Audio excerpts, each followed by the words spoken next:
Zadatak broj 13 je razumevanje pojma dijelektričnog pomeraja, kako je nazvao Maxwell, ili vektora elektrostatičke indukcije po drugima autorima.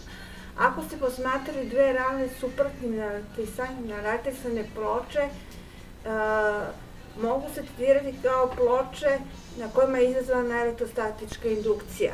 Tada je vektor elektrostatičke indukcije električni moment kroz zapremina. Zapremina je površina ploča puta rastojanje između ploča.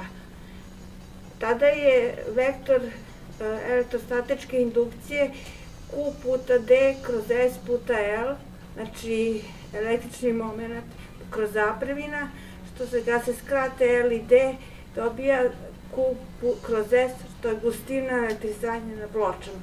Pošto je po teoremi Gauss-Ostrogarskog E puta S Q kroz epsilon, gustina je jednaka epsilon puta E i konačno D je jednako vektor elektrostatičke indukcije epsilon puta E. To se vide te dve ploče ovdje, jedna je naelektrisana negativnom gustinom, druga pozitivnom gustinom i ovo je vektor elektrostatičke indukcije.